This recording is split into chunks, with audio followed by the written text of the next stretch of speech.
Hey, hello everyone.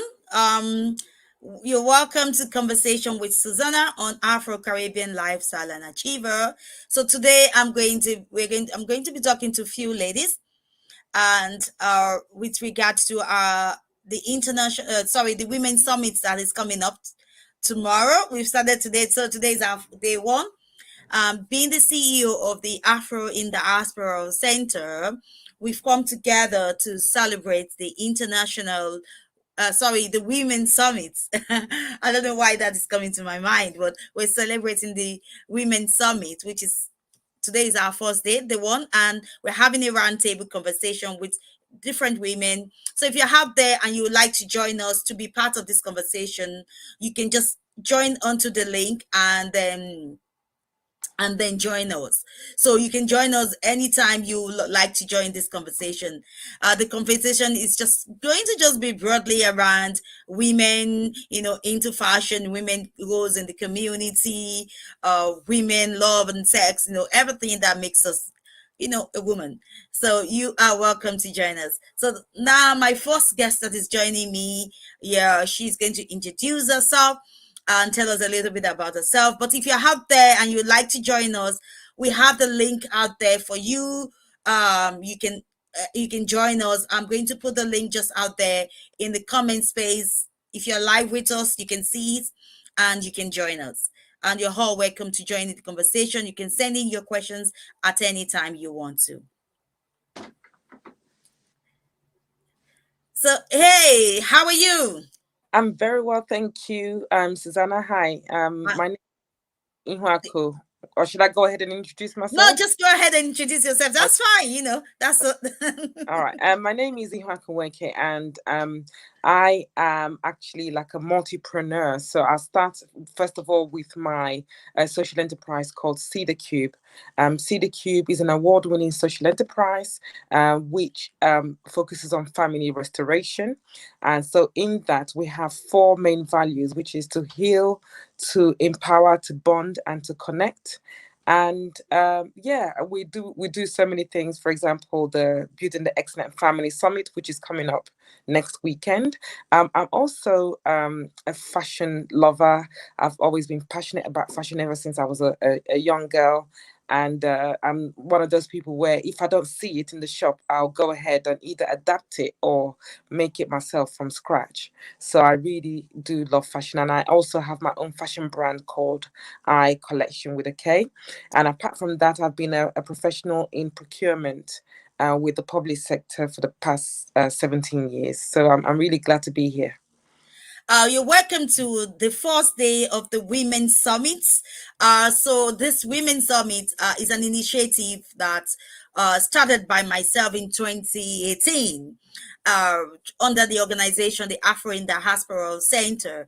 And the main idea around the Women's Summit is to bring women together to build a very strong network, a foundation that we can build together as women, supporting each other, being the best we can in our homes, in our community, and just being women, in general. Hmm.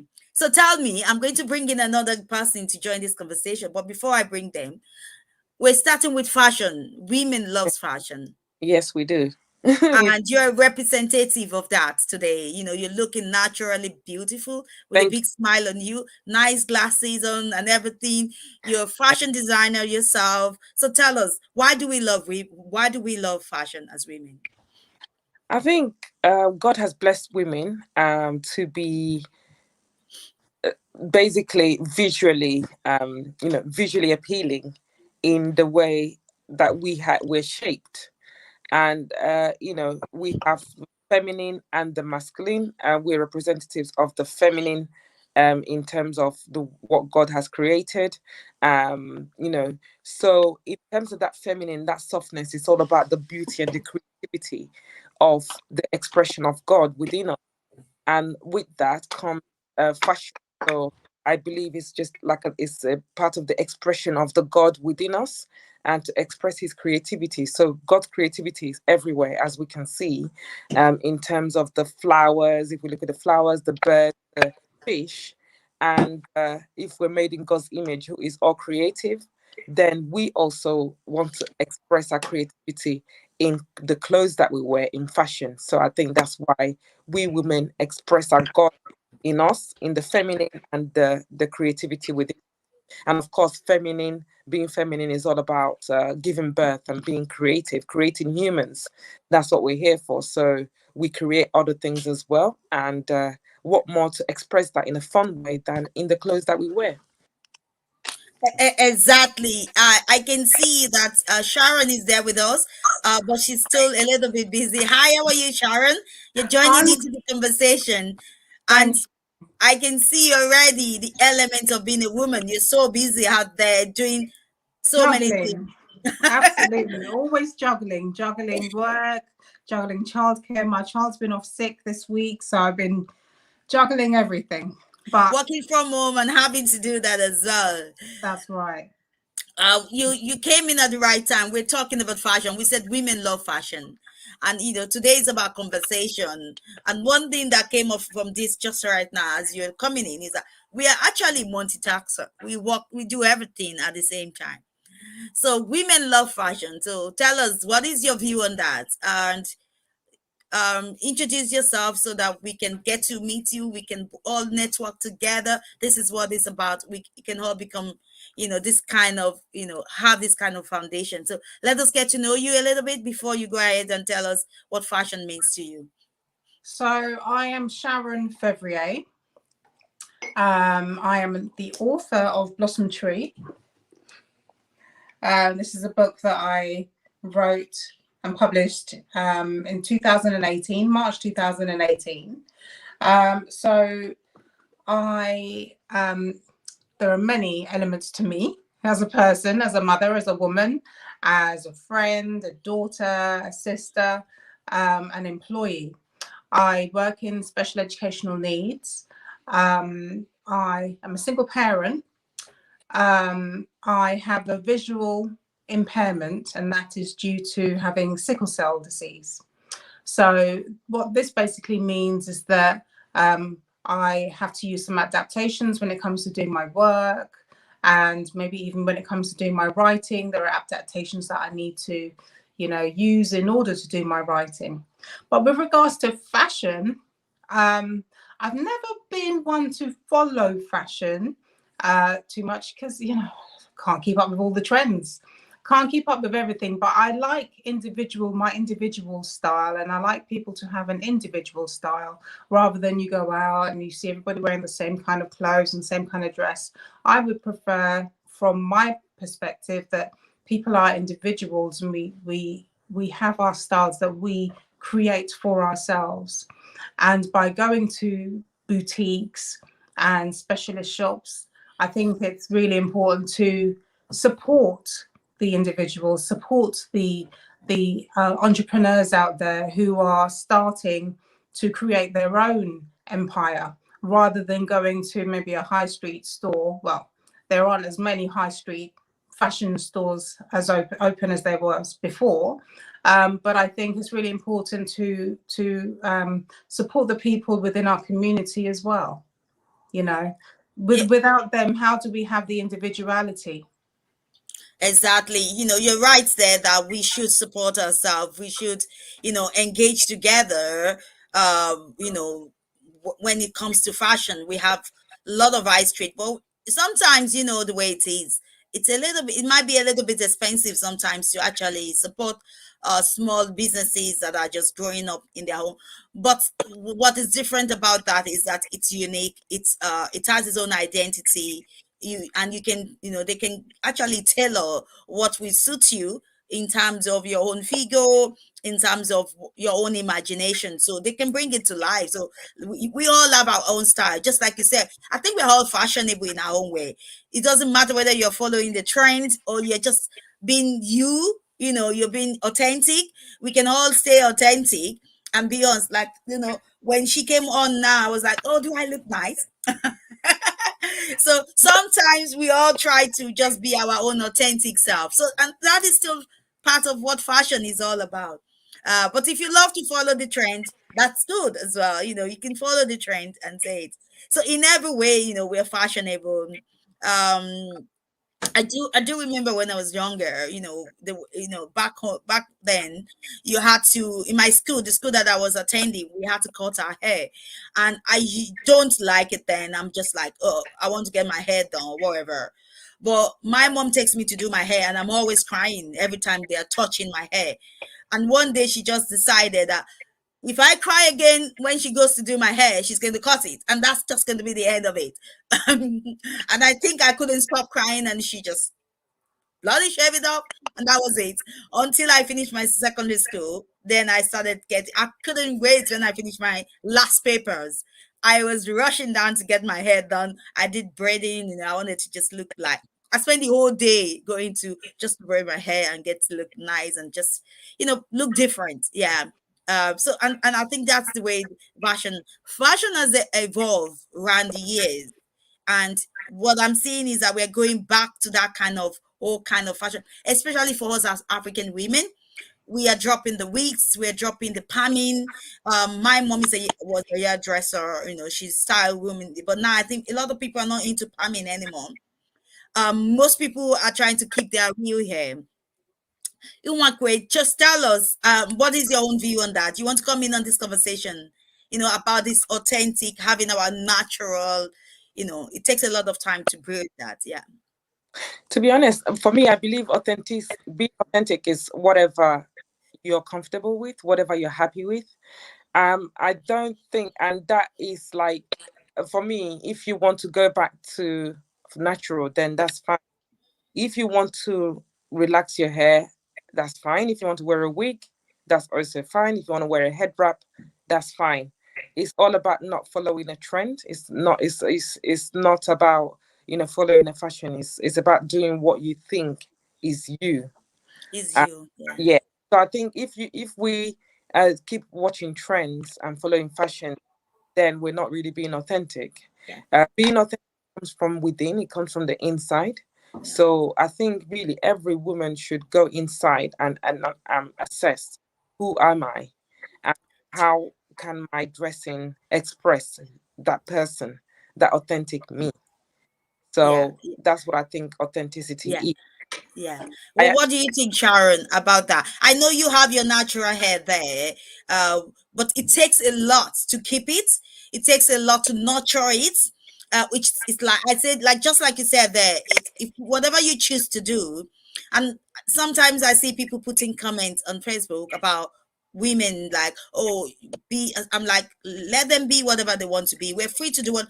That is what makes us actually different as African women, because we have there's an opportunity for us to do whatever we want to do. You can keep your natural hair and look as gorgeous as much as you want. You can as well enhance your beauty, because I call it enhancement of our beauty. You can enhance your beauty and have extension. You can do it whichever way you want. But the most important thing, like just like you said there, is that the authenticness of yourself comes from in within you. So tell us about, how do you keep this hair? Because it takes a lot to keep your hair as long as that. Yeah, so I've been going natural, I don't know, maybe 5 years, 6 years maybe, since I stopped relaxing my hair. I remember when I was 13, even prior to being 13, when I was probably in primary school, I used to go around to my aunt's house and she would have a hot comb, and you'd have to sit in the kitchen with the hot comb. And then my auntie would separate the hair and take the hot comb through strand by strand, and you could smell the burning in the air. You could smell the burning. You could hear the crisp as part of your hair dries, and it's like, Yeah. don't get Okay. to press my ear, don't get to press my ear, kind of thing, And I remember doing that for special occasions, whether it was going to church or parties and that kind of thing. For me, first week of school, kind of thing. That's what we did. And that's what most people did.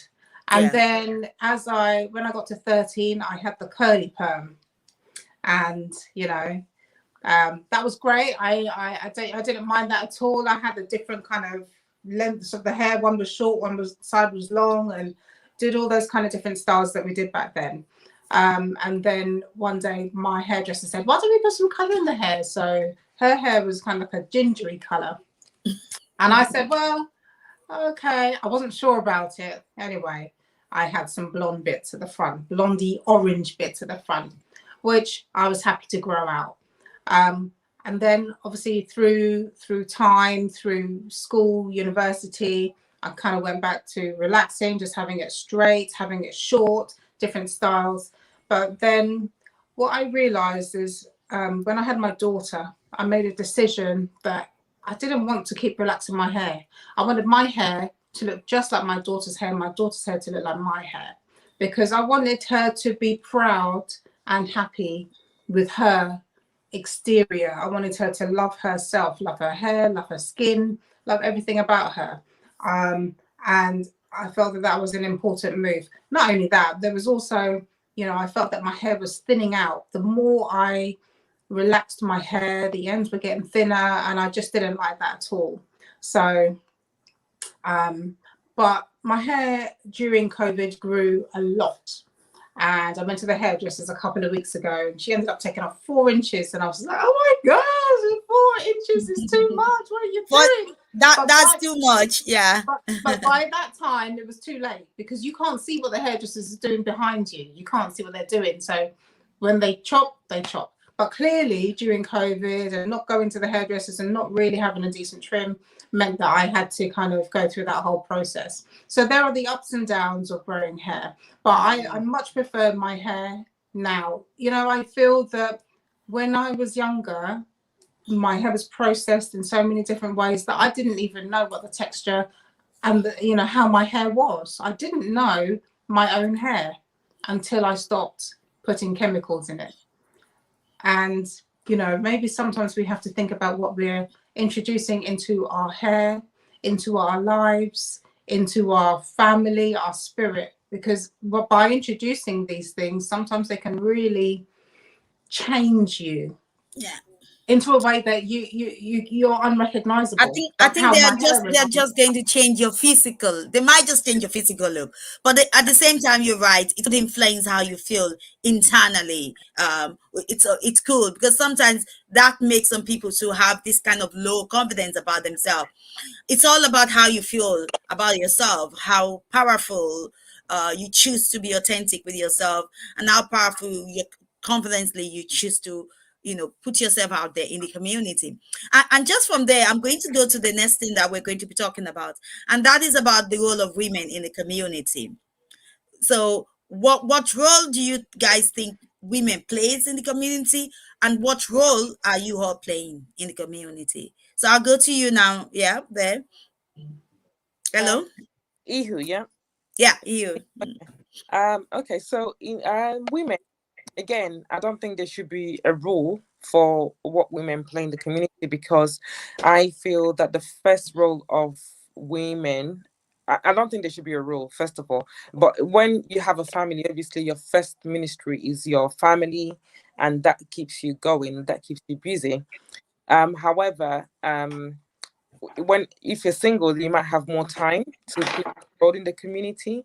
And for a lot of women, especially African women, that is in the church, that starts from the church, because the church is like, you know, a lot of us are spiritual Christian, whether Muslim or whether we're Christian. So we have that spirituality around us. So the first place that starts would be from the church. However, there are other things that women can do in the community, whether it's volunteering, helping with so many things. And a lot of volunteers are indeed women. I think a large majority of them, a proportion of volunteers are definitely women. So we do have that caring side of us, where we always care for the people around us, and that extends from our immediate family to the community. For myself, I do. Like I said earlier, I have a social enterprise about family restoration. So a lot of the work I do in the community is around that. So I put up workshops, annual workshops on communication. I'm doing an annual summit now. It's in the third year, called Building the Excellent Family Summit. It's between the 1st to the 3rd of 1st to the 3rd of October. So if anybody's interested, do go to my website at www.cthecube.com to get your tickets because they're selling Now, out. sorry, I'm not stopping you there, but you can put your when you finish talking, there's Yeah, a comment space there. Can you yeah, put your, not the private one, but the public one? You yeah. can actually put your website, put the details of this summit that is coming up, and you Yeah. can send it to us later. So go ahead, yeah. All right then. Okay, so that's fine. And with that, so what I do, I thought, what best? I'm very good at organizing things, events, stuff like that. So I said I put my skills to use to help others. So I've gathered experts in different areas, experts in relationships. We've got a panel of speakers. It's a 3-day summit, just like this one. So we've got a panel of speakers on Friday about raising the next generation. So they're experts in child care, people who've really achieved a lot in terms of raising their children. So we've got a lady called Nkechi Okorocha, who is the highest earning UK Mary Kay dad ever. And she's raised 3 doctors. So we're asking her, how does she do that? How did she manage to maintain a happy 30-year marriage at the same time and run her business? Yeah. We've got experts in health and well-being on Saturday. We've also got Saturday morning, we've got experts in wealth and relationships. Saturday afternoon, sorry, wealth and money and wealth. And Saturday afternoon, we've got experts in relationships.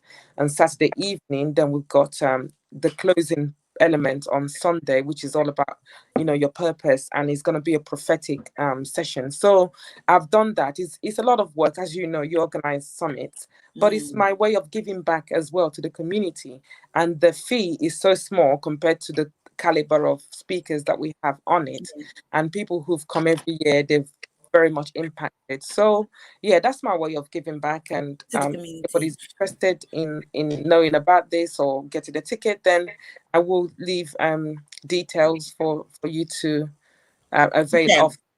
Yeah, Now, there was the way you started there when you were talking, when we were talking about the role of women in the community.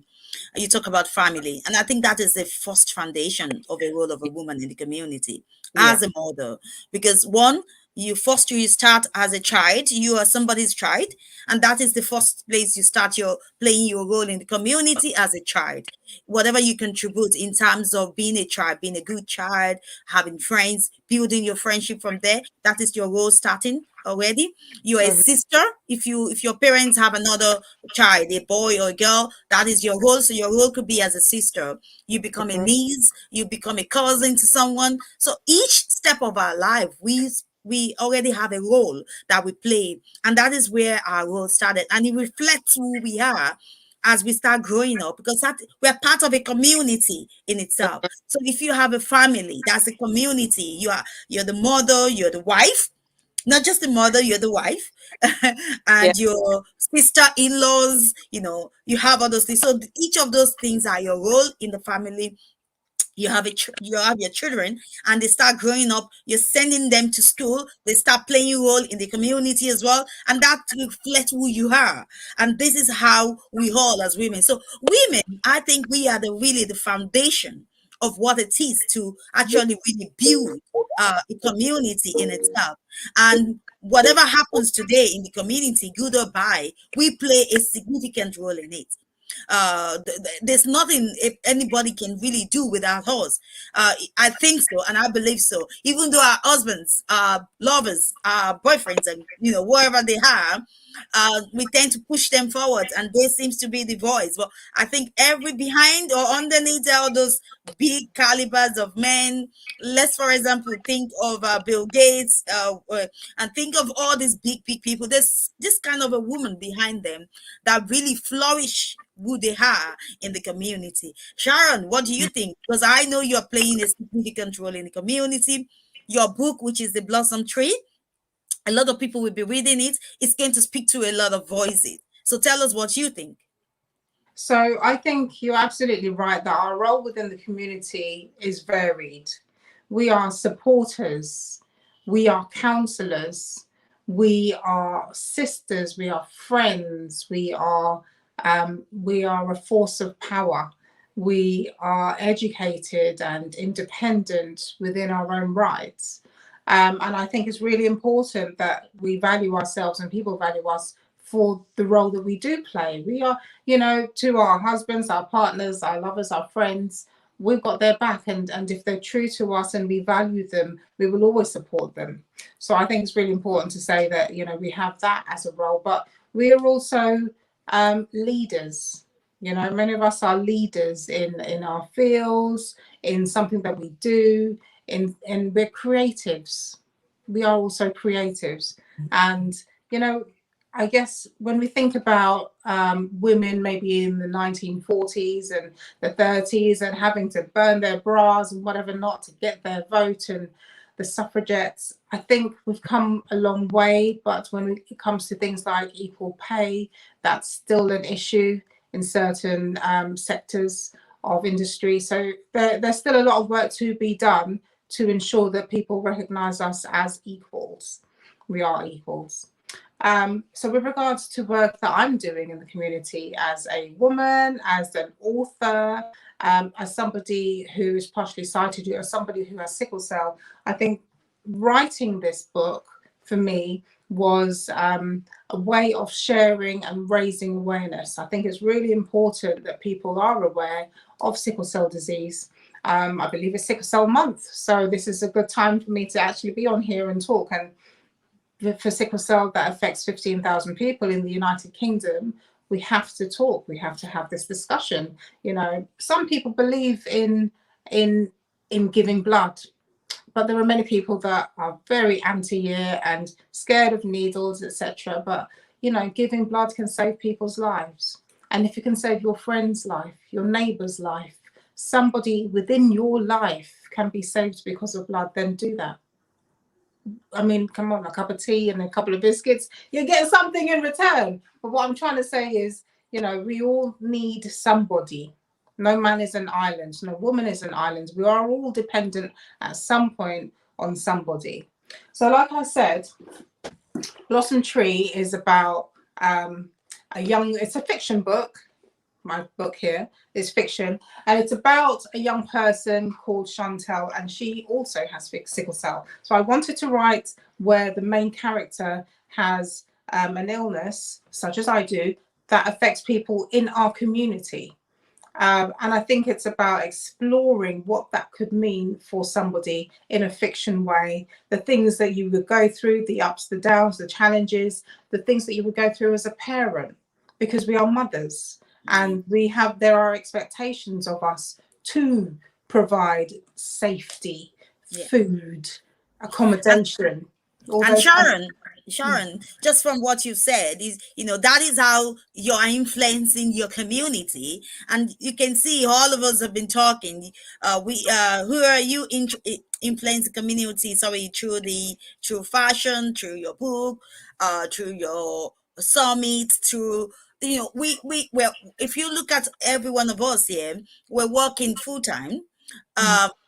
As in a paid job, we're working full time in the community, giving back to the community in terms of what we do, the role we play, our voluntary roles, in terms of the time you guys are spending here with myself, just to get us together and build a network and just to support each other. And this is all the things we're doing. But after all this, I think we need to have fun. So we're going to talk about what is it that we do to have fun. How relationship, sex, love, falling in love, and being a woman, enjoying that kind of sexual relationship in our relationship, either in our marriage or in our relationship. So what is you guys take on it? I think it's the best thing you can talk about as women. We've talked about how we love fashion. We've talked about all these. I'll get you to talk now before you leave.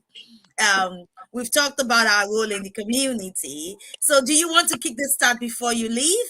Just tell us, what is love to you? What does that mean to you?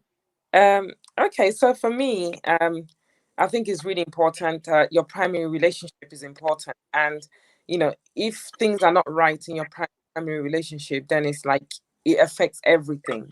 It's difficult to basically function, especially as a married person, and it's really important to nurture that part. And for me, is very key to what I'm doing, because if we're talking about family restoration, it really starts with the first primary relationship, your husband and the wife.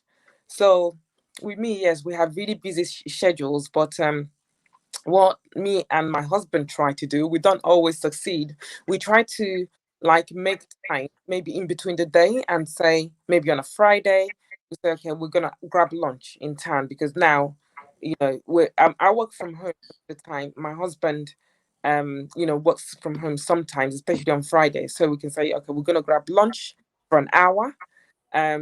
We Even if it's just watching Netflix together, we make it a date and we sit down together, have a glass of wine, and sit down and spend that time together. So we really need to create that time. It wouldn't happen automatically. And let's not neglect sex as well. Like you mentioned, Susanna, is very important.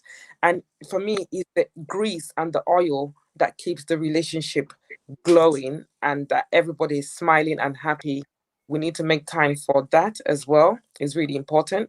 And if you know, most of the time when you have arguments in relationships, is when you actually haven't you've neglected that in you've neglected that intimate side.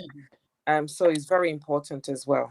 Yeah, um you're right there to say that when you start seeing couples getting hungry, you have to figure out and sit back and say, what is happening here? Do we need to spice this up? Do we need to create a bit of fun? Do we need to actually really make time for ourselves? mhm, Because that is so important, to be able to make time for you, make time for your home, make time for the family. Because there's a difference between making time for the family, making time for you, as in us, you guys together, or making time for yourself as a woman as well. Because you yeah, have to nurture yourself, you have to be prepared before you can give to any of those people that is involved in that unit, family units that you've created. Because you've created a unit of family, you have a husband, you have your kids, and if you don't take care of you, your physical self, your spiritual self, your mental self, your emotional self, there's really nothing you can give back to either your kids or your husband. It's you have to start with yourself. We call it yeah, self-care, self-motivation, self-loving, whatever name we want to give it to you now. There's so much name given to it now: self-care, self-love, self-motivation, self-you, whatever. We need to that's do right. that, and you're right in saying that. So what do you want to give to women out there before you leave us? Because I know you'll be um excusing the conversation for now. what, Yes. what what what do you want to tell to women out there? What do you want to say to either married or single women in general, women that are making history, women that are moving mountains? What do you want to say to them? For me, it's actually carrying on from what you just said. I think we need to give from a full cup. We need to fill ourselves up first. So morning routine is so important. Communicate with your spiritual side. Look after your physical side. Look after your emotions. Take care of your mindset. Meditate. Do all those things to fill yourself up first before you kind of go out, because otherwise you will run yourself ragged. Also celebrate your wins. Always celebrate your wins. Go out with look after your soul. So when I say look after your soul, I mean whether it's watching a Netflix movie, catching up with your girlfriend, dancing, laughing. Look after that side of you. Make sure you take care of that. And then, yeah, that's it. Self-care is not just about pedicures and manicures. It's very Yeah. important. Uh, Because I think some people get it wrong sometimes. You're yeah, totally right. that, Women, we just like that is the first thing we're thinking of when we're talking about self-care. Yeah, it's yeah, more than that. yeah. You're right. Yeah. It's important, but it's more than that. But yeah, take some time the day out to look after your physical side. It's all very important, but start from within and work your way out. So that's my takeaway for the women. And before I go, I would like to give the women here an offer.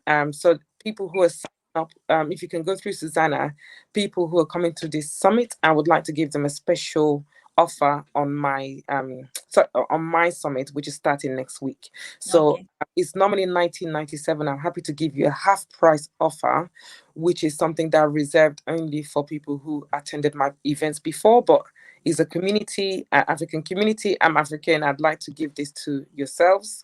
I'll send all the details to Susanna.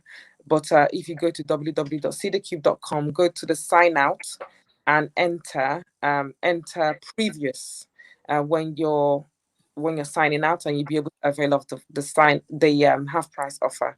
But yeah, I'll send that all through Susanna, and she'll stream it throughout the weekend. Yeah.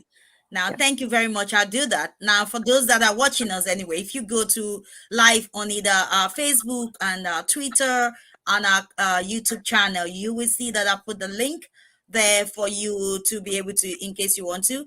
And if not, if you want to inbox me personally, also, which I can also reach out to you guys. So thank you for joining this conversation. Thank you for Sharon, I'm going to bring you in. Let's just what tell us about what it is. We said we've been talking about so many things. What is your own perspective, your own view in terms of women's role in our relationship, in our love lives, and how do we celebrate that? I think it's really important to keep the love alive. So it's about what you and your partner do to introduce something new, something exciting. Many times people get bored of doing the same old, Sometimes it's good to be spontaneous and find yourself in a position where if you're feeling a certain way, you don't have to leave it to, Friday night or a Saturday night. Saturday night, yeah. You need to just sometimes be spontaneous. If the children are young, and they're upstairs in the bath, just do what you need to do with your partner as long as the time is right. Find that time, create that time. I remember reading something years ago about the Beckhams, and I remember that they create time for date nights. What they do on a Friday night, every Friday night, they would go to a hotel, leave the children with the babysitters or family or whoever, and every Friday night they would go to a hotel and just have couple time. Completely them, nothing else, no one else, no phones, just them and each other, having each other, being in each other's company, spending time with each other. And I think it's so important to create that time and not be lost in our phones where we're so consumed with social media, and not be lost in doing our individual things, but sometimes remembering that actually we're a partnership and we must work together. But above all, I would say communication is the key. Without having communication between you and your partner, good communication, you're not necessarily going to want to lay down, be spontaneous, have sex. I think it's about being creative with your feelings, your partner, but your partner has to be on the same page as you. You both have to have that same kind of urge, that same kind of wanting, because if one person has certain urges and the other person doesn't, there's something wrong. There's an issue. And to try and get that balance, it's about introducing more communication into the relationship, talking more. Some people say they talk at their partners, and nag and whatever not. But that's because of dissatisfaction. We need to be satisfied somehow with the partner that we have, and always keeping the love alive, always trying to strive for something new, something now different. Sharon, I think I'm going to take you up on something you said there. And I can see you're already giving us lecture about how to get this going. Listen, I'm not an expert.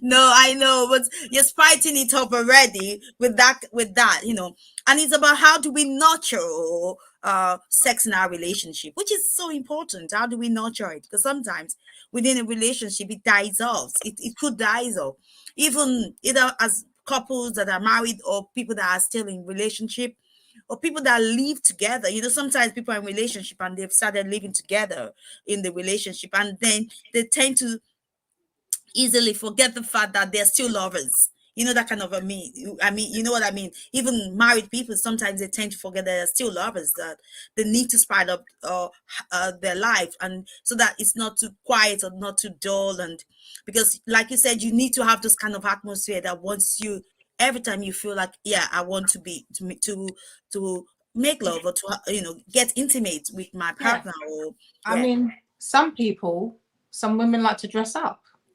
Yeah. Some men like role play. You know, can you imagine the role play situation? You've got a doctor and a nurse, or a doctor and a patient. Now, what is this thing about this doctor and nurse? Because most of the doctors and nurses that I know, they are too dull to. I don't know why people feel there's many things.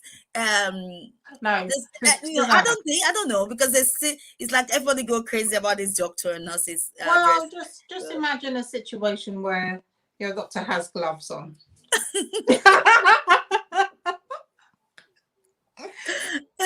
Anyway, you could, you know, you could imagine. I think the women out there could imagine it. Yeah, they could play with that. The possibilities are endless. But, you know, some couples like to introduce, you know, artifacts into their bedroom. You know, it could be toys, could be dressing up, could be anything along those lines. And also, it could be location. Why does it always have to be the bedroom? Now, like in my book, Blossom Tree. Yeah, let's see it again. Let's talk a little bit about that. Now, there's a scene in Blossom Tree where people are like, that scene. But there is a scene where they find an opportunity to be somewhere which is very public, but they make it happen.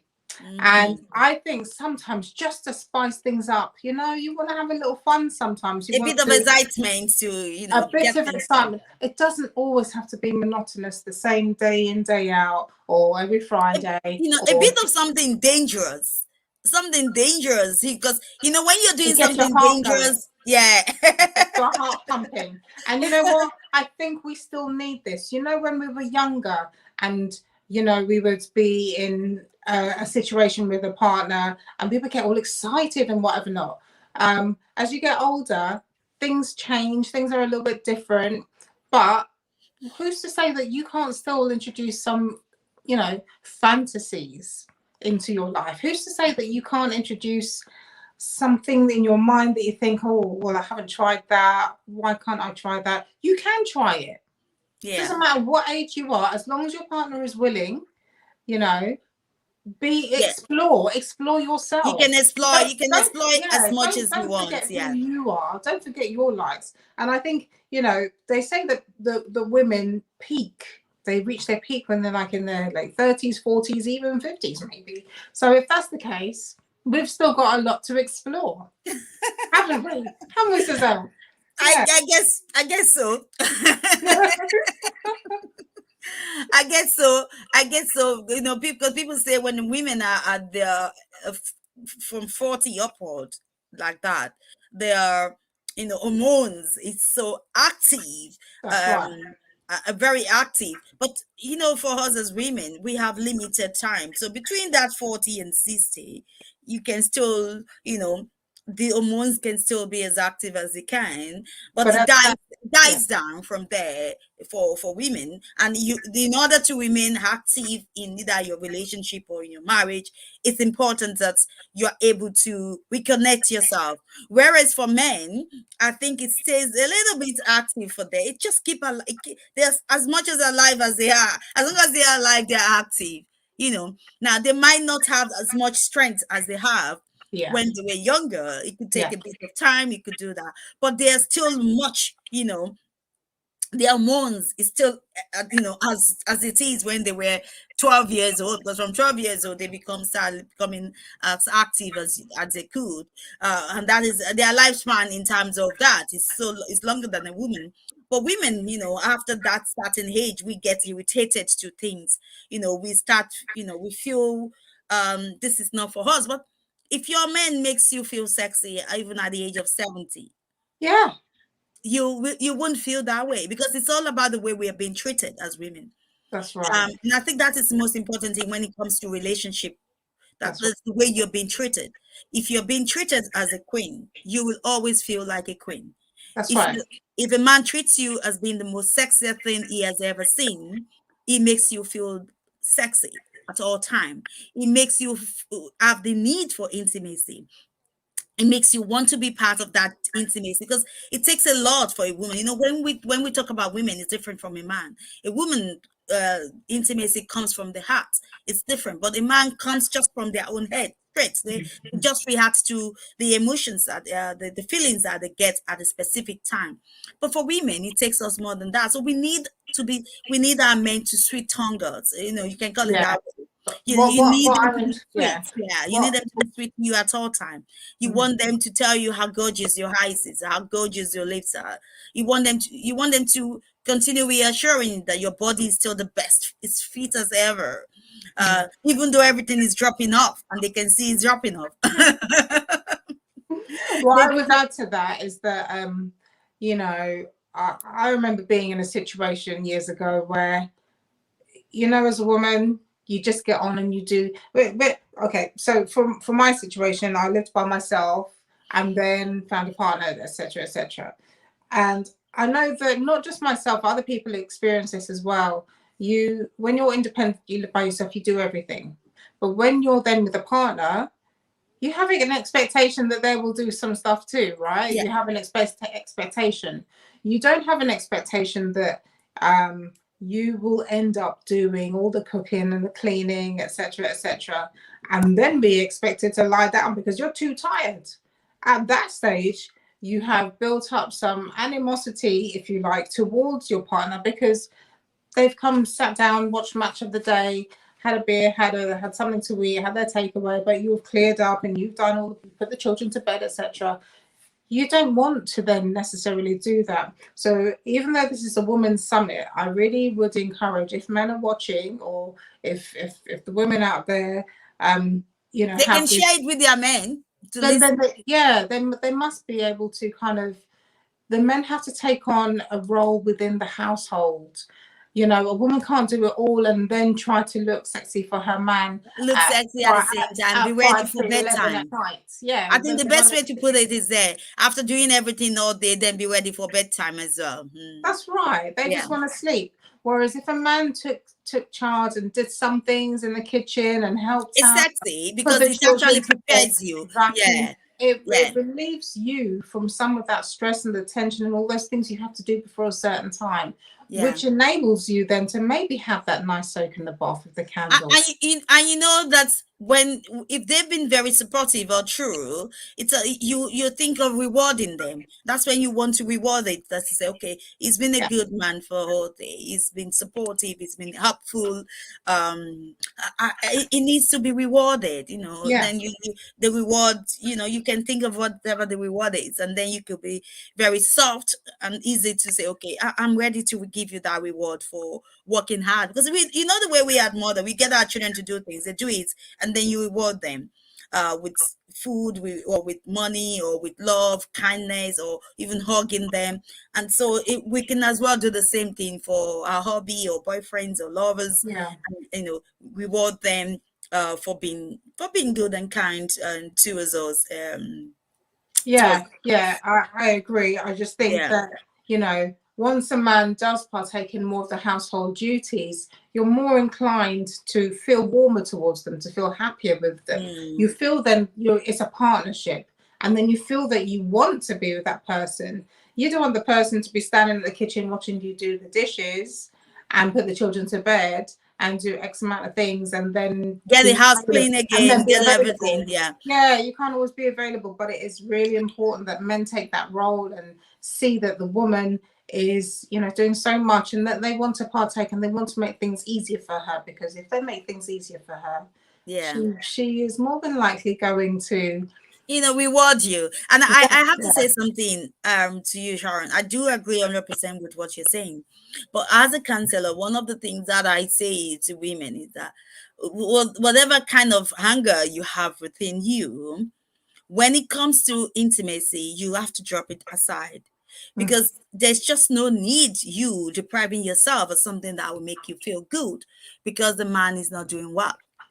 because you are just depriving yourself of the opportunity to relax, to have those adrenaline into your body that makes you look more beautiful, more relaxed at a time.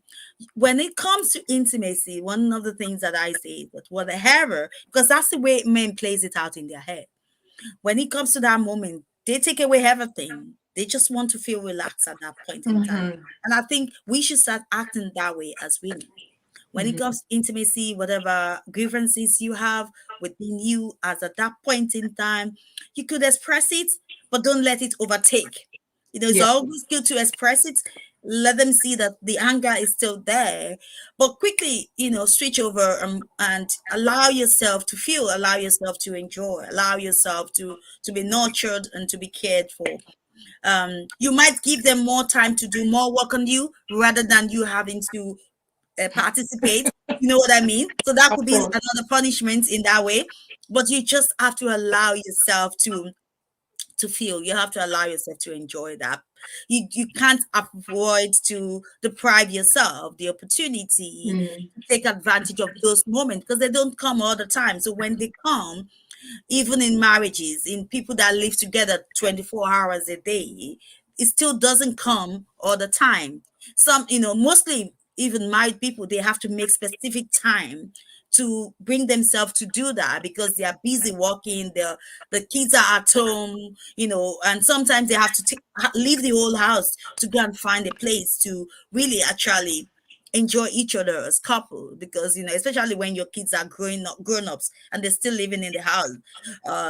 You might have to excuse yourself all the time sometimes. It depends But on, yeah. it depends on how big the house is. So when you now have those opportunity to be unfair on yourself, to deprive yourself because you're hungry, so you can make them work harder, but please, women out there, don't deprive yourself totally of it. Yeah. So I agree with And what what I would add to that is, if your partner or yourself, if you're not getting what you want from the relationship, there's always someone out there who is probably willing to give yeah, your partner yeah. what you're not giving. And So remember, not just your partner, both of you, both of you, both you as well. sides. Yeah. Either Yeah. man or female, either female or That's right. male. That's There's right. always somebody out there that admires you, that is willing and looking forward to have an opportunity to get a grasp of you. Yeah. But the difference is that when we are making decision, going back to what we're talking about, men quickly make that decision to relieve themselves. Women takes time.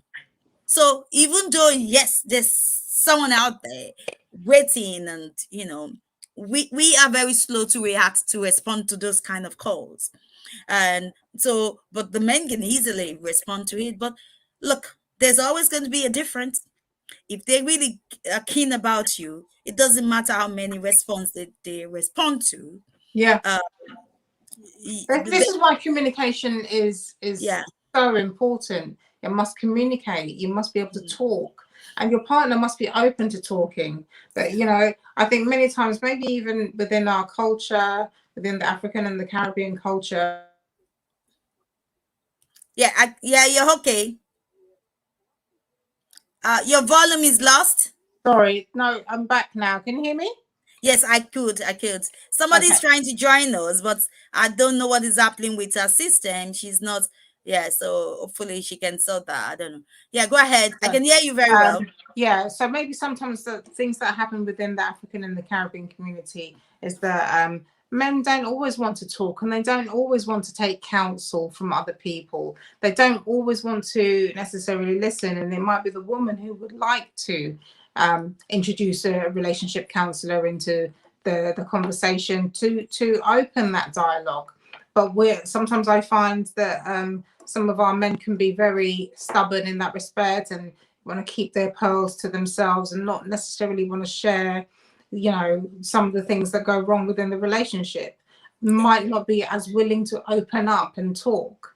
And this is where we have a problem because we're in a westernized society, we're living here, and we want to be able to engage in conversation with other people. We want to be able to see whether or not there are any things that we're doing that we ourselves could change, that our partners could change, something that we could introduce, different strategies.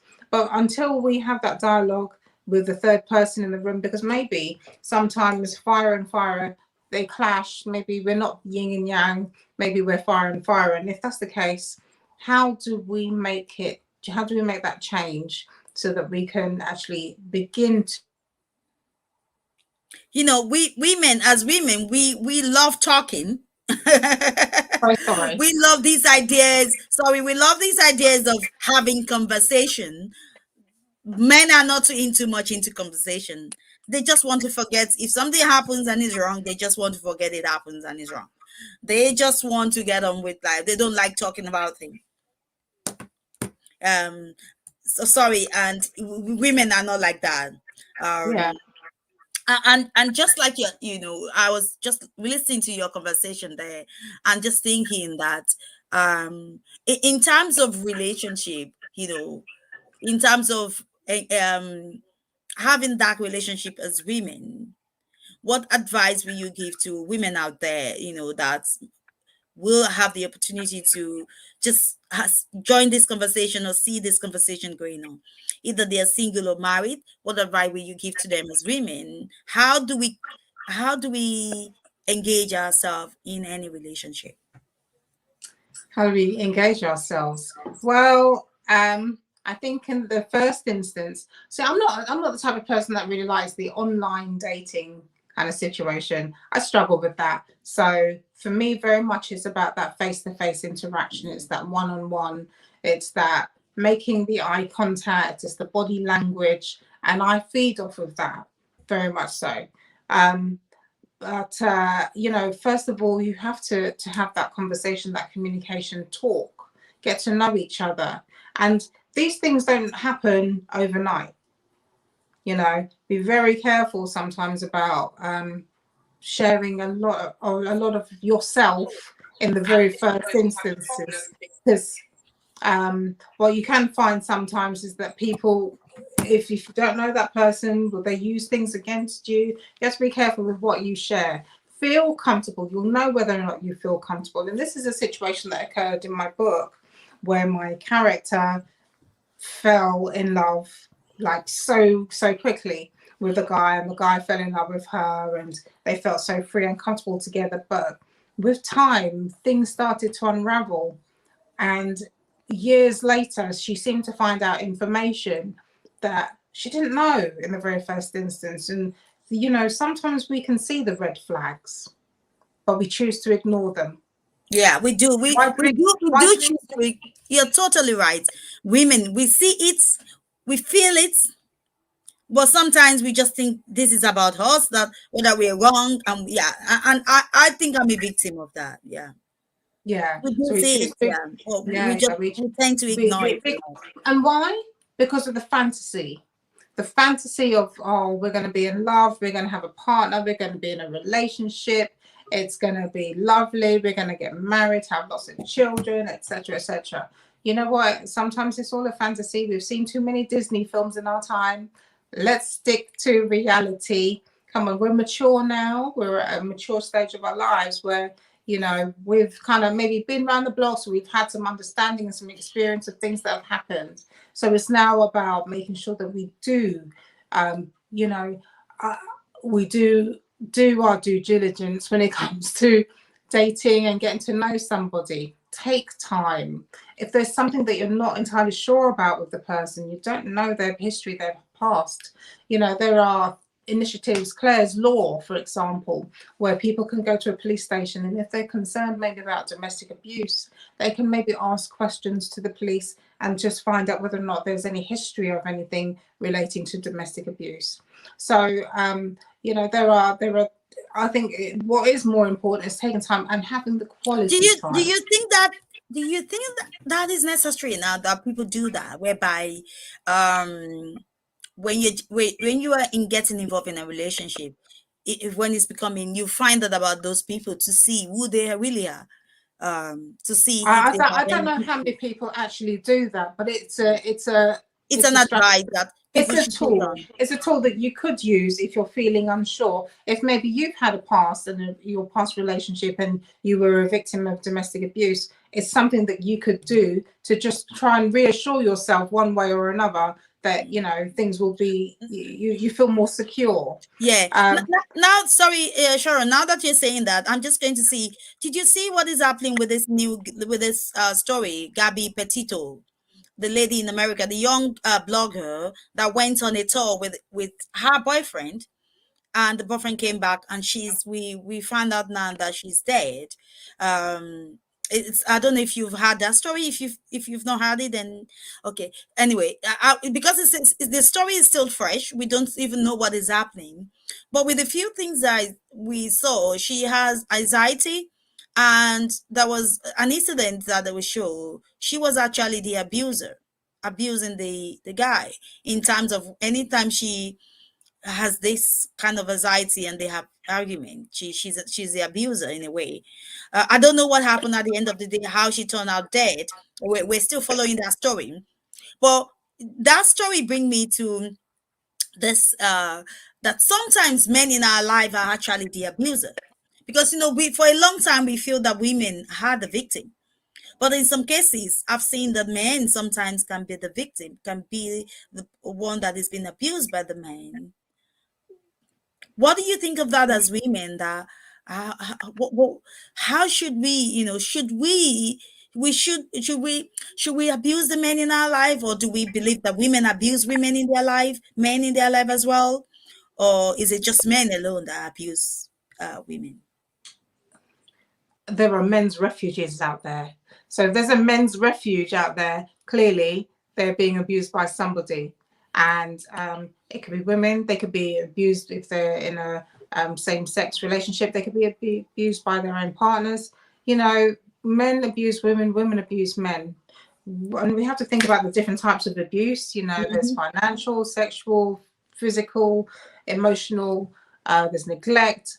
There's so many different types, cultural abuse, there's so many different types. And when you think about the fact that there are resources out there for people, it means that there is a need. And especially through lockdown, where so many people felt trapped in a situation that it was just them and their partners in their accommodation for however many hours and days and 18 months, whatever, through lockdown, it's really, really tough. It's really challenging. Can you imagine the amount of people that felt like maybe taking their lives is better than them staying in the life that they have with their partner?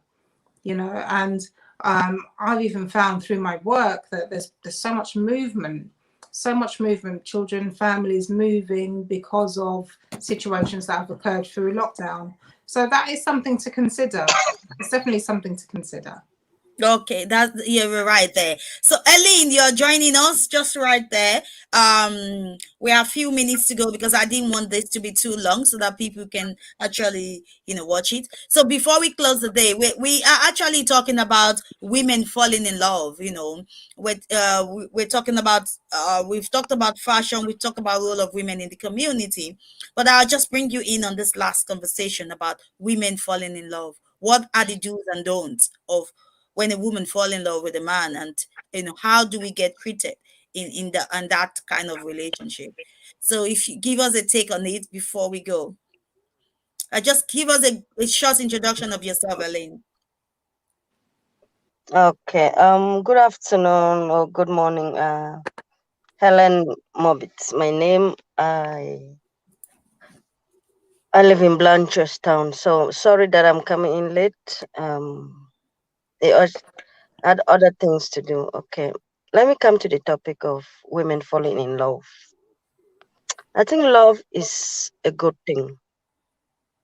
Falling in love is also a good thing. But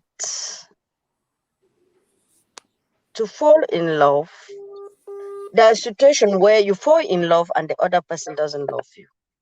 A man can love a lady and the lady doesn't really love, or vice versa. But what I want to say is that if the world today, let's say talk about marriage, People marry because of interest. A lot of marriages today is because of interest.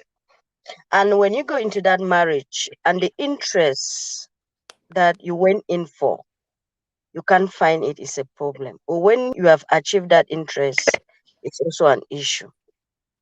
So what I will say is that no matter what, nobody has the right to abuse anybody. Men has no right to abuse men. Men doesn't have any right to abuse women. When we talk of abuse, there are different types of abuses. Somebody can abuse emotionally, somebody financially, somebody physically. But no matter what, all abuses are abuse. If you love somebody, as you say, there is no point that you have to abuse. Because if you love somebody, the Bible says that you should treat your neighbor like yourself. If I come into a union with you and I'm treating you as myself, because I will not want myself to be abused. I will not want myself to be maltreated. So I will not maltreat you. So, and if you are going into a relationship, if you know that it's not, you don't love the person you don't want, then there's no point going into that relationship. Because, or especially we women, we have some red flags. We always believe that going into a relationship, we can change the man. If you are dating a man and the man started beating you, what makes you think that when the man gets married to you, will not beat you? He will still beat you. So that is my own take on that.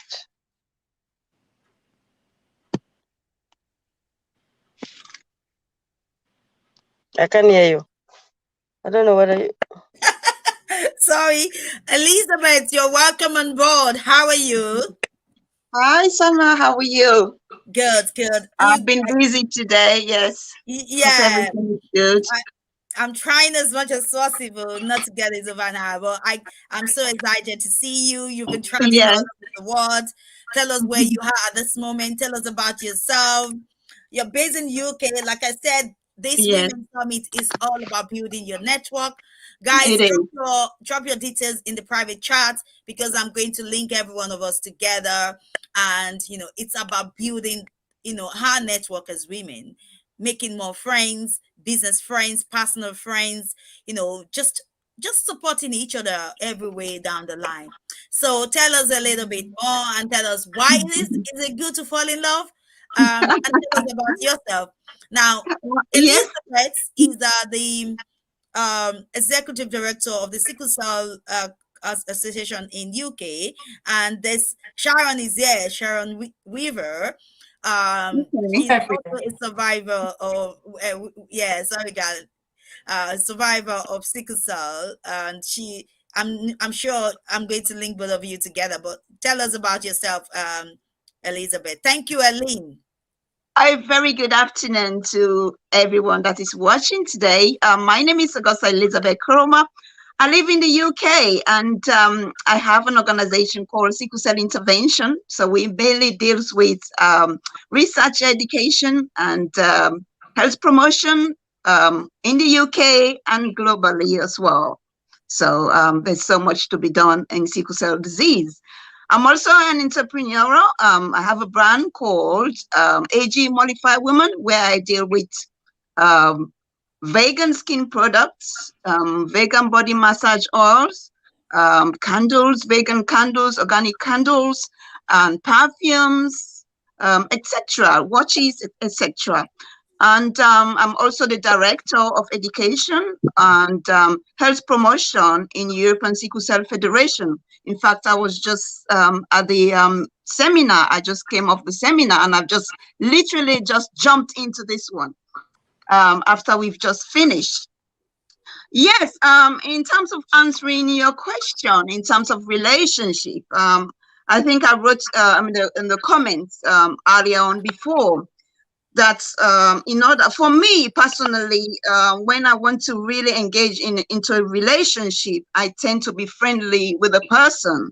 I want to be, especially if I seek to be want to have a long-term relationship with that person, I want to spend time in your own environment. I want to see what you're up to. I want to know your habits. I want to know your daily routine, because that way, for me, I'll be able to know if you're an abusive partner, if you're a protective partner.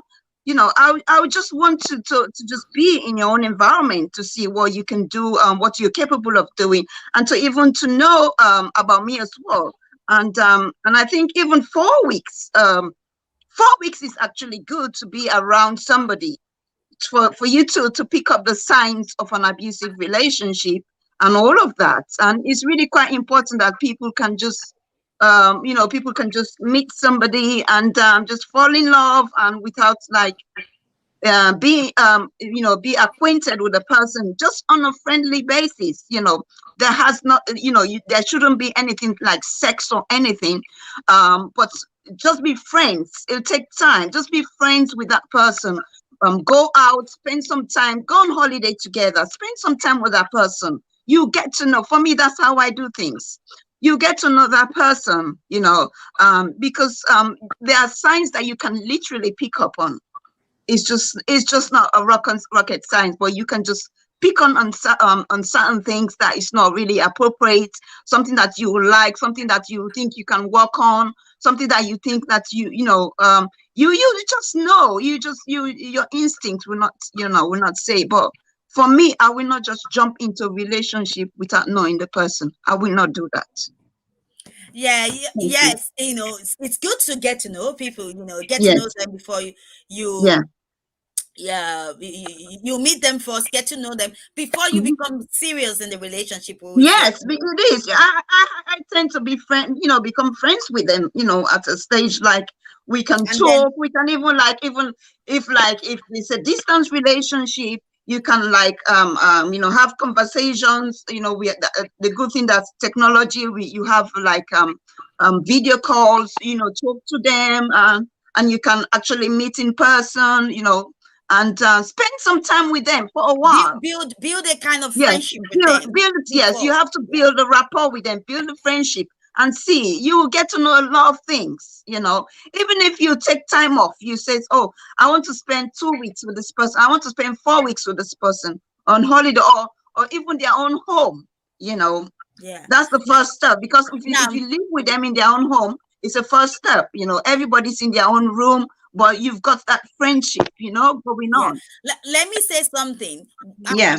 What is the danger in that? The way when somebody is interested in you. Yes. And so let's say somebody is interested in you, and you're all in this kind of relationship together. You're all trying to get on together in that kind of phase. Yeah. And you start getting to like them. Yes. Yeah. And sometimes when you start getting to like them, that can cloud your judgment in terms of wanting to walk away. When you start noticing, the way we talked about each other, you notice things in them, but by the time you start getting to know them, you might find it difficult to just walk away.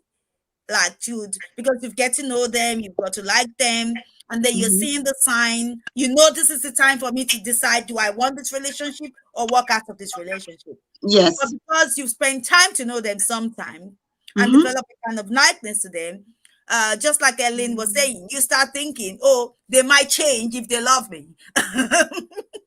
So what do you think? And how do you think we can deal with that? Because I know that it's something that could be difficult for a lot of women, if you do, to walk away. Well, if you see really like an abusive signs, there is no judgment in that. For me, I will not judge, even if I've spent time with you. But if I see like something very blatant in a way, like an abusive signs, I'll walk away. Honestly, I'll walk away. And there's no judgment. About abuse, especially when it's physical, are you talking about physical, or if it's emotional abuse, or any form of abuse? Any form of abuse, any form of abuse, because you have, as we've discussed before, you got different, sexual abuse, you got emotional abuse, you got financial abuse, You can just pick up the things and all of that, and sometimes you can get to talk to them if it's financial abuse, because some, they'll say, oh, some people will come to say, oh, he's your partner, he's not working or whatever. He says, oh, can you lend me money or whatever? You start to doubt them. You start to think, oh, why is he not having it? Why is he lending money? Or things like that. There's some issue to do with money, money, and you have to ask questions relating that. And see how to do it. Yes. Sharon, do you want to come in on that? Sometimes us women, we think of ourselves, and another way that we think of ourselves is as a savior. We want to help that person. Yes. If we see that they're down, or this characteristic is a little bit, you're not happy with that characteristic in that person, you might want to try and change them. You might want to be there for the long haul. You might be lonely, and this person who's given you attention. This person is giving you attention, and maybe it's not always good attention, but some people might think, well, he loves me, he's spending time with me. Okay, I'll put up with that, or I'll try and change him. I'll give some time. I'll try and change him. I'll see if he'll change. But that's how some women are. Sometimes we are nurturers. We want to give. We want to support. That's true. We do want to love. And so sometimes that's where it's a little bit challenging, where, at what point do you say enough? Yeah, because you're having that soft spot for them in a way that you feel pity for them in a way. So that's that kind of for such a long time. You might feel low and depressed. Then all of a sudden someone's giving you some attention. And the attention you're getting the bittersweet, you're getting the sweet, it makes you feel nice and whatever not, but then he starts to tell you. And sometimes you might be getting good sex, and sometimes that keeps you in a relationship.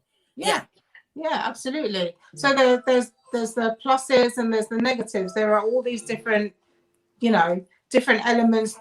I'm so sorry, there's somebody at the door. I'm so sorry. It's okay. Bear with me. But what I'm trying to say is there's all these different everything depends on what you want in a relationship, and you have to have a certain mindset when you get into a relationship, because if you don't, then it's a problem. There's always all these flags that are, nobody's perfect, it's not, we can't get everybody as perfect, but there are there are things that when like a partner or exhibits, you just say, no, it's no for me, I can't do this. Obviously I will not tolerate that. Yeah. So what you are saying is that as women, we need to have our do's and don'ts, things that we know that if you cross this boundary. Yes, because if we don't have a certain mindset, when we get the boundaries as well, when you get into a relationship, then is it, like if you're talking to your partner, you said, this is my own band. This is what I intend to do. And I don't know about you, but this is what I need from this relationship. And this is what I want. And this is what, let me know what you want, or what is it, talk, communication. You need to communicate with them more. Men sometimes they lay back, they don't like talking. So you need to find different ways. Yes, you need to find different ways to get information out of them. So if they are not ready to give you what you want in a relationship, what will you advise women out there to do? Let me tell you, when a man wants a woman, especially a good man, you get all the good vibes. You get everything, but when you start seeing the red flags, then that's it, but honestly, when a man loves a woman, you see everything that, everything what falls into place. It does. Yeah. And if it doesn't, do you think the best thing is to walk away from that? Or do you think women, like we're saying, women are always trying to nurture? We love to nurture people. Especially in terms of our African community, we tend to, our mothers have gone through it, and we grow up in a home where we see our fathers, have had girlfriends. They will come into the house, or the girlfriends will send food into the house, and all of we've seen that when we were young. Everything, yeah. Yes, we've seen everything, and our dads used to come out after press, oh, you know, and they say, oh, the girlfriend, you know, is sending somebody in the house, you know. That's cruel, you know. When, you know, in my own age and in my own time, I will not take things like that and what my mom did or whatever, you know. I will not go through that line. But Yeah. it's like, it's the culture and what we tend to. And yes, and we, Elizabeth, Elizabeth, for a moment, I just want to give Sharon spotlight to okay, say a goodbye while okay, and while she's saying the goodbye. Elizabeth, go and get ready some of your products so that you can show people to see what your perfume and your book as well, you know, just to show it out there. And like I okay. said, I'll link both of you together. So give us your, now you're on the spotlight, Sharon. Say your goodbyes. So thank you very much for having me, and I really enjoyed having this conversation here today. I think we've raised some really important topics about love, relationships, sex life, you know, abuse. I think it's really important to explore so many of these different elements, and I think this Women's Summit is a really great way of us all coming together, sharing our views, sharing our stories, you know, and then maybe inspiring and motivating people to also share, talk, communicate. But like I said, once again, I am the author of Blossom Tree. And like I said, you know, my main character has sickle cell disease. And so it's really important to raise awareness, to let people know in a fiction book that, you know, how what her journey was, how she transformed from being this young independent woman to then having difficulties as a result of sickle cell, but not just the sickle cell, but her relationship. And without us opening this kind of dialogue and having communication with each other, you know, sometimes we feel that we're in our own worlds. And I think it's really important that we share our world and talk to each other, learn from each other, have that kind of fellowship with each other. Because if we don't have that fellowship, if we don't talk to each other and we don't talk to our friends and our family, then we start having all these emotions within us, and unfortunately it eats away and it does affect our health. So communication is key to keep us happy. And I encourage the people that are watching here today, use your Friday nights with your partner. Find a spot that you feel happy to be in and be spontaneous. Don't just sit down in one place on a Friday night and think, yep, okay, it's 8 o'clock, let's go. You know, do things differently. Keep the spark alive, keep happy, you know, find something and a way with yourself and your partner. And if you don't have a partner, you know, there are other things that you can do to make yourself happy. Go out, make sure you see your friends, communicate, spend time, socialize. But it's all about growth, whether it's growth within your relationship or actually growth yourself. Yeah. So And I think one of the things they can do is to get the Blossom Tree book. So absolutely. If you don't have a partner, if you don't have your kids to keep you busy for the weekend, and if you don't have anybody that is making your Friday night a Friday night, go and get the Blossom Tree. Start reading, because reading is another way to feel, to be alive, because it's like reading is like it takes to a dream world. You know, you can dream, you can visualize, you can imagine, you know, you can be in any place you want to be. With reading, you can be in America, you can be in Paris at the same time. Anywhere. You can travel everywhere. So go and get a copy of the Blossom Tree book. If you need it, communicate with us. We're going to put all the details on this link for anyone that wants to get it. You can always reach us. It's good to have you here today, Sharon. Talking to us. Just like I say, Blossom Tree is also available on Kindle or Apple Books. So you can read it. You can DM me as well for a signed copy. So remember, I'm Sharon Fevrier, and my Facebook page is Blossom Tree, but you can DM me on Facebook and I will respond. All right. Yeah, so I hope I pronounced that well, Sharon Fevrier. And it's I'm going to definitely link you with Elizabeth. And Elizabeth lost her husband to sickle cell, and since then she has started an organization. They had two daughters. Is it 2 or 3 now, Elizabeth? You get to meet her. I'm going to link both of you together because and she's also an author of up to 3 books. And she's a specialist in this area, and I think that's a lot you guys can do together in UK. We're going to have a good big book tour, around. All of us are going to have to bring our books together and tour. So guys, get ready. You're going to get to meet our faces again. So like I said, it's about building our network. It's great to have you, and I hope you enjoy your evening. Hopefully you get to tell me what this Friday night is all about, and I get to It's Friday now.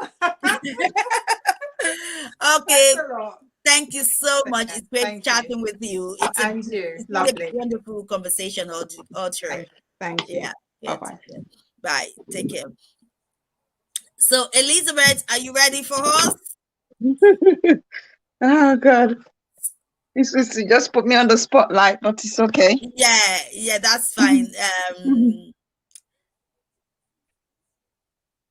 I'm trying to look for my books, actually. So I'll get you to while you're getting ready, just to say a big thank you to everyone that has stayed tuned with us to watch this conversation with Susuana on African Caribbean Lifestyle Achiever. It is me, your girl, Susuana, chatting with women on our Women's Summit. We've explored different topics today. First, we start talking about fashion, what fashion means to us as women. We also talked about the role of women in the community. How do we play our role in the community? And where does that really start from? Like I said, our role in the community as women start from the moment we are born. We become a child, and that is where we start playing our role in the community. And that is how we exploit our community and grow and start building it together. We talked about relationship, women's relationship. We talk about love. We talk about sex. We talk about the importance of love in our relationship, the importance of sex in our relationship, the importance of having a relationship, the importance of being a mom or a wife or a girlfriend or a sister or a niece. What are all the roles that we play in our lives as women? And we talk about our contribution in terms of our personal development. We talk about our businesses, what we do in the community, our role in our families, what we do to educate ourselves, what we contribute, and what we bring onto the table as an helper. We've talked about all this, we've exploited. Tomorrow is 25th of September. We're going to have our Women's Summit Conference. It is a webinar Zoom meeting. If you want to be part of this, I'll put the details in this chat so you can join us tomorrow at 2 p.m. You are invited. Click on the link, go and register yourself. Join us to be part of the African Caribbean Migrant Women in Diaspora Summit. This summit started in 2018. It's about bringing African Caribbean women together to be on the mainstream, to be on the front line, to talk about our issues, to engage the community about who we are, to celebrate ourselves as women, to build a foundation of our network together as women, to strengthen ourselves in every aspect of our life. We are looking forward. Hi, Susuana Olatunji. I'm looking forward to welcoming you with my co-host, Claudia, of course. He's my co-host tomorrow with my team, Nana, April, Claudia, Logan, every one of us together. We, Claire, which is one of our as well, we've all come together, a 5 team of people to do this summit.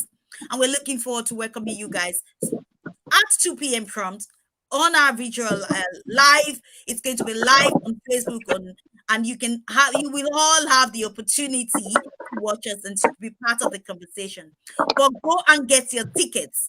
Get your tickets, join us, be part of this movement in celebrating women, the festival of women all around the world, especially here in Ireland, African Caribbean women, making the difference, changing the narrative. Together, we can do it. As you are there to do it with us. So, Elizabeth, are you ready to tell us a little bit about your book and your product, what you're selling, what you're doing? Right. Okay. That At is the moment, I have. At the moment, I have my 3 books here, but it's actually 4 books that I've written. I have the Sickle Cell Ailment, My Cry, My Story, which is the first book that I wrote about sickle cell disease. And that's it there. Sickle Cell Ailment, My Cry, My Story. You can get it on Amazon, Barnes and Nobles. Okay. This is basically my story in a way on sickle cell disease, and it tells you how to treat the disease in terms of physical health, in terms of social health, in terms of emotional care, in terms of clinical care. So you find all of that in this book on sickle cell disease. Right. And my second book is Practical Guidelines on Public Health Intervention in Africa. So basically, this book entails subjects in malaria in children in Sierra Leone and alcohol in Uganda. Very interesting book to get. You can also get it in Amazon, Barnes and Noble, and all the bookstore. You can get this one as well. So it's all about creating awareness in public health in Africa and also all over the world. Right. This is my last book that I wrote, which is bioterrorism. Some of you don't know about bioterrorism, you know, and some of you know about bioterrorism. So if you want to get an insight of my book, you need to go on Amazon and get this book on bioterrorism. It just gives you an insight, for example, of what is happening now in our world with the COVID. And but this one is based on anthrax in the UK. And that's it, bioterrorism. What exactly is this bioterrorism? Can you just give us a short definition of what it is? Right. In terms of public health, we do have various health issues, various community assessments that can entail in all areas of life. So bioterrorism deals with issues relating to health in terms of anthrax. Has anybody heard about anthrax? Chemical, yes, it's chemical weapons. Yes, bioterrorism that fight our body. Yes, it deals with chemical weapons in terms of that deals with humans in terms of anthrax, how it is formed and all of that. So that's how we come to think of bioterrorism in terms of that. So but in a way, I want people to get this book, but just in a nutshell, bioterrorism deals with things in a nutshell of chemicals. Yeah. So tell us about your fourth book. I know you don't have it with you there, but just tell us what is the title, and you can put your link and people can go and get it. Oh, so okay. My first book is called Sickle Cell Ailment, My Cry, My Story.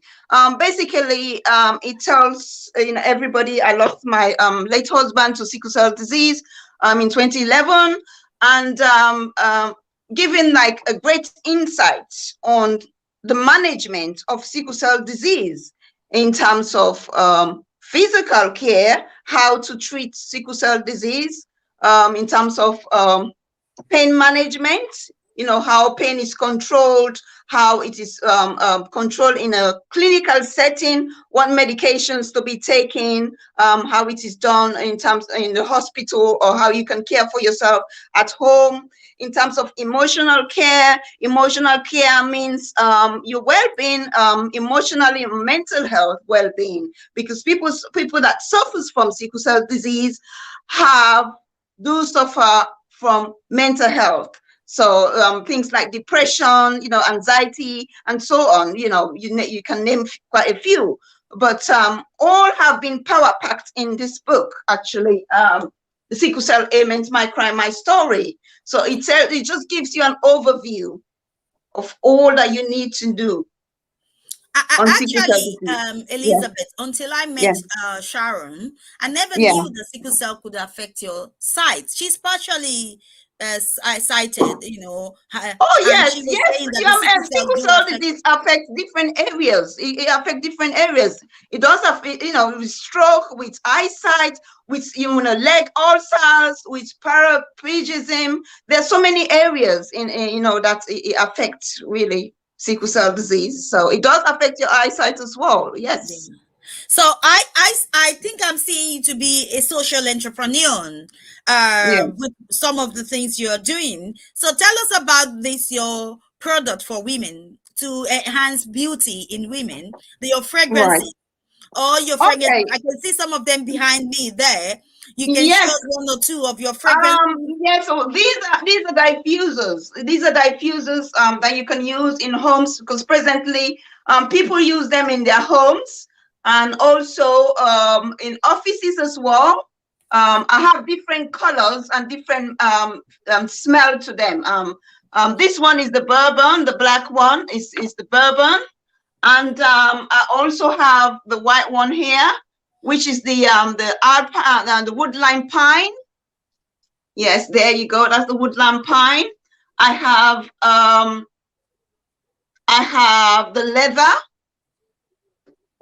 I have sherry. I have candied cranberry as well. And this week I'll be having the pink bottle, which is the candied cranberry. It's a new design that's I'm looking forward to. And the interesting part is, like, with my vegan body massage, it's actually an organic product. These products are so good. Many of times we don't take care of ourselves holistically. In terms, it's not about just going to work and just come home, sit there. There are things that you need to do within your body to help your body in order for you to relax, because the world today is very stressful. So I've created this massage oils, and I've got different types. If you're the one that likes lavender, I have the lavender one. It's just right there. If you want pomegranate, I've got pomegranate there. And I also have Caribbean breeze, and also have a lemongrass one. Okay. So I've got all these different flavors to it. And I've got like fragrances as well. Let me just, if I can show you one of the fragrance.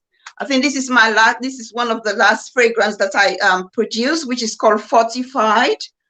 And yes, and I do also have body cream with it. I have this body cream, Fortified body cream. It goes with that as well. And yes, I have a lot of products. And part of this Women's Summit is looking after ourselves, looking beautiful, looking radiant. I know. Guys, Elizabeth is going to drop all our details in the comment space. So if you are interested in getting any of this, you can contact her directly, or you can reach out to us and we can link you up. And if you want to do it as a business as well, if you become a retailer of some of this product, yes, exactly. There's always an opportunity, to contact me. And I've also do a vegan hair product. I have a leave-in conditioner. I have a sodium chloride free shampoo. Does that work with natural African hair as well? Yes, it does. It does. Yes, it does. Yes. So this is living in thank you so much, Elizabeth. Yes. It was really a pleasure to have you join us coming in. Yes, I said I have to pop in. Always good to have you.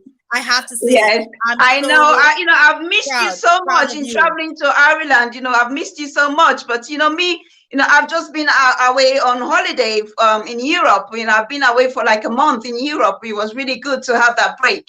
I can see you traveling all around, Yes, yes. At least we follow the journey. I had a relaxing time, the last time I went to Sierra Leone, it was more like work basis, but this time I had a relaxing time. So hopefully you can join us tomorrow at the summit. It's 2 p.m. So Okay. before we end this conversation today, do you want to just give a piece of yourself to, something out there, to women out there that is celebrating with us the Women's Summit? Just we put you on the spotlight just to give your own piece of advice to them. And you're an entrepreneur, you're an author, you're a mother, you're a sister, you're a friend.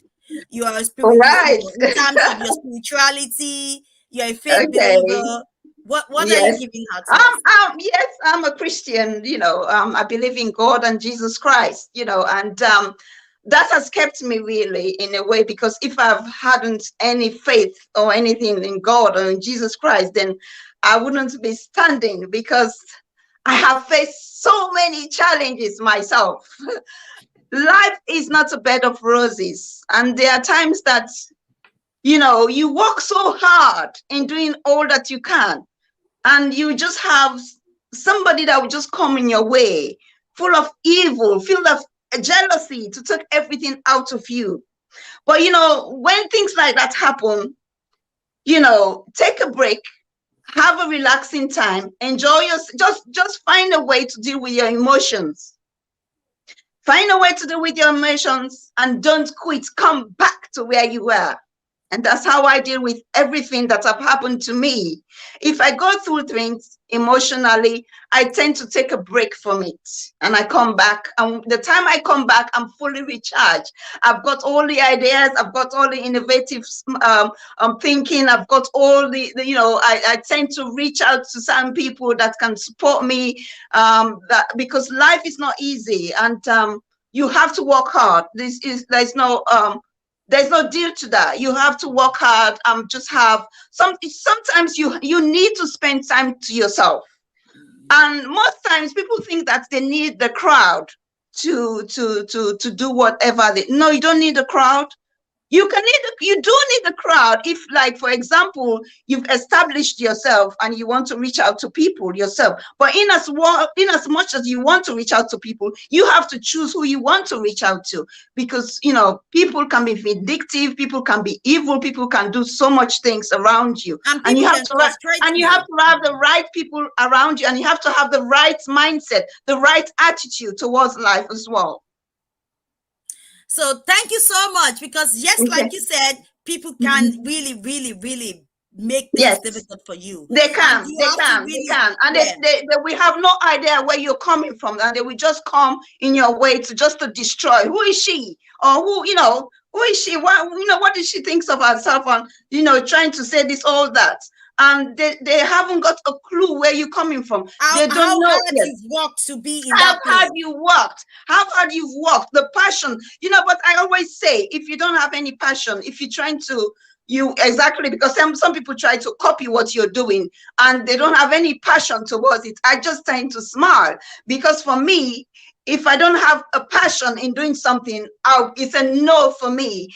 And I have to sit down quietly in my quiet moment and think exactly. I don't like to do everything that everybody else is doing. I like to be exceptional. I like to do things that I really don't like to copy people. I like to do things in my own way and in my own innovative mind, because I think a lot. I spend time to myself a lot.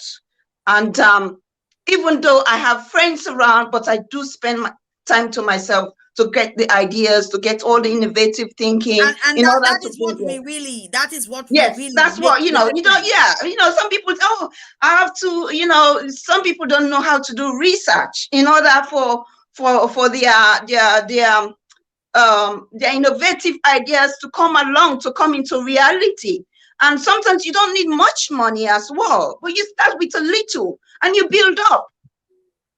Exactly. And you build up on that. Little, yes, and you build up on that. It takes time. Everything takes time. It's like 2 years ago, I started with my brand, or 3 years ago, I started with my brand, and I'm still adding to my products. It takes time.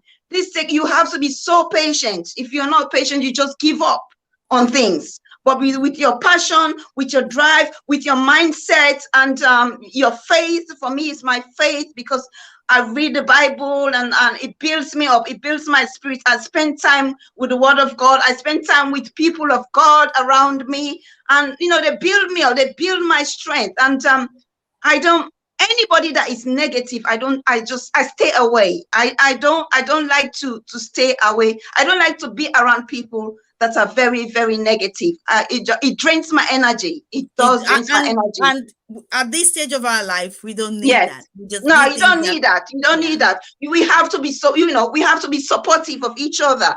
Even though today I had the meeting, I said, I need to pop in to see how you're doing, to see, to just give my little support, to come in and just give my own as a woman, because you're doing such a and that's what we are fantastic trying work. to do. Build that kind of solid foundation within our network that we need allows a us network. to And the thing is, this is what some people don't know how to.